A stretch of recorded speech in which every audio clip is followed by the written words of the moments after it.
एक इकोनॉमी में 4 सेक्टर्स होते हैं, इन टोटल 4 सेक्टर्स होते हैं। 2 सेक्टर के तो नाम हमने अभी सुनी लिए, एक हाउस होल्ड और एक firm. But in reality there are 4 sectors, एक हाउस होल्ड, एक फर्म, एक गवर्नमेंट और एक external sector, rest of the world, foreign sector. एक एक करके बात करें। हाउस होल्ड कौन है? इंडिविजुअल्स। इंडिविजुअल्स का क्या काम होता है? Very good. एक तो वो है owners of factors of production और दूसरा कंज्यूमर्स है वो।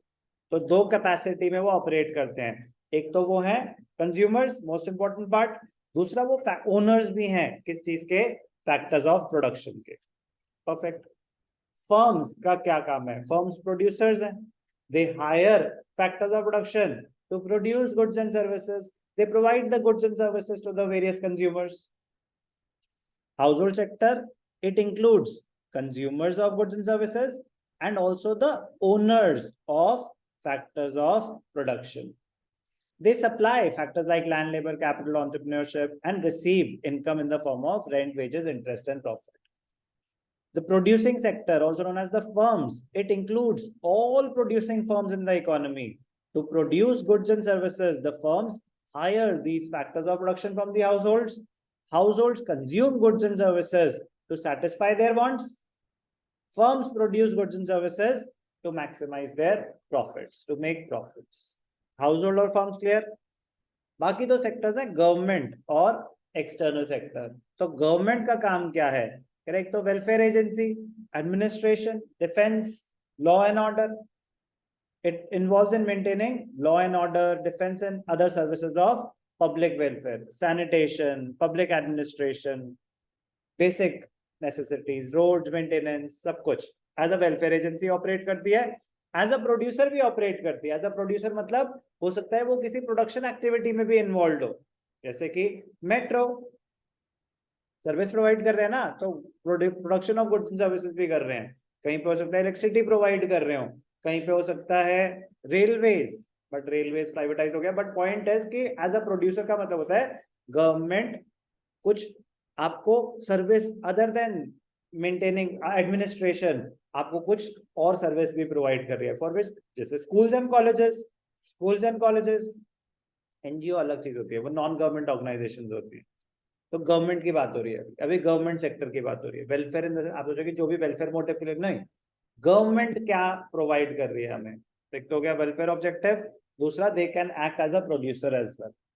So as a producer, they would also be hiring factors of production. They will also be producing goods and services. Public sector enterprises, जैसे NTPC हो गई, it is a public sector enterprise. ONGC, real estate में कौन सी government organisation है? Real estate तो property से related हो गया। DDA, DDA, okay, DDA Delhi development authority government organisation है, प्रोवाइड करती है।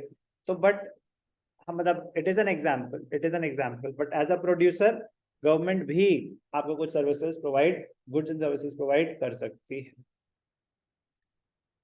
Foreign sector, external sector, rest of the world, इनके साथ क्या हो रहा है? इंपोर्ट एक्सपोर्ट और कैपिटल ट्रांसफर्स। इंपोर्ट एक्सपोर्ट तो समझ आता है, मैंने बाहर की कंट्रीज को सामान बेचा, एक्सपोर्ट ऑफ गुड्स, बाहर की कंट्री से सामान खरीदा, इंपोर्ट ऑफ गुड्स, तो इंपोर्ट और एक्सपोर्ट।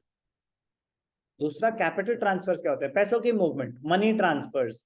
अब आप बाहर पढ़ने जा रहे हो तो घर वालों ने यहाँ से बाहर पैसा भेजा, तो money transfer to foreign countries. आप बाहर काम कर रहे हो, आपने वहां से पैसा भेजा, तो ये है transactions with rest of the world. Transactions with rest of the world, इनको बोलते हैं रेमिटेंसेस। आगे जाके हम देखेंगे। ऐसा भी हो सकता है कि कभी यहाँ कोई नेचुरल कैलेमिटी आ जाए तो बाहर से फॉरेन एड आ रही है, फॉरेन असिस्टेंस आ रही है, तो that is also capital transfer. Loans borrow कर सकते हैं, नहीं इंपोर्ट एक्सपोर्ट तो बिजनेस एक्टिविटी हो ही गई। मैं कह रहा हूँ बिना बिजनेस के भी पैसों की मूवमेंट हो सकती है। इंपोर्ट एक्सपोर्ट तो बिल्कुल स्ट्रेट फॉरवर्ड है। Foreign institution like world bank, IMF, अब जैसे पाकिस्तान को फंडिंग चाहिए तो IMF फंडिंग कर रहा है, हमने श्रीलंका को फंडिंग करी, है ना, पैसों की मूवमेंट तो है ही है, तो वो एक्सटर्नल सेक्टर के साथ लिंक होता है। तो देर are 4 sectors in an economy. There are 4 sectors in an economy: household, firms, government और एक्सटर्नल सेक्टर. न्यूमेरिकली सब कुछ यूज होगा. न्यूमेरिकल जब हम सॉल्व करेंगे ना, estimation of national income, estimation of GDP, तो सारे सेक्टर्स पे बेस्ड क्वेश्चंस आएंगे. बट थियोरेटिकली जब हम स्टडी कर रहे हैं सर्कुलर फ्लो ऑफ इनकम, तो हमारे कोर्स में सिर्फ और सिर्फ क्या है, circular flow in a 2 sector economy. हमारे कोर्स में क्या है, सिर्फ और सिर्फ circular flow in a 2 sector economy. तो अगर हम 2 sector स्टडी कर रहे हैं तो हम अज्यूम करते हैं कि ना तो गवर्नमेंट एग्जिस्ट करती है, ना एक्सटर्नल सेक्टर एग्जिस्ट करता है. सर ऐसा कैसे हो सकता है? अजम्पशन कि we are operating in a 2 sector economy. 3 sector भी होती है तो 3 sector में क्या होगा, गवर्नमेंट आ जाएगी.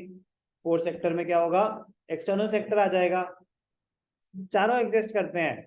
हमारे कोर्स में सिर्फ 2 sector तक है. हमारे कोर्स में क्या है, सिर्फ और सिर्फ 2 sector, that too without financial markets.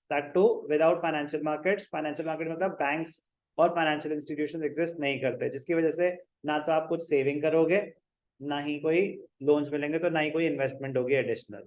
तो इसलिए पूरा का पूरा पैसा घूमता जाएगा. 4 sectors of an economy important है, पता होने चाहिए. न्यूमेरिकली चारों सेक्टर यूज होंगे, थियोरेटिकली 2 sector इकोनॉमी.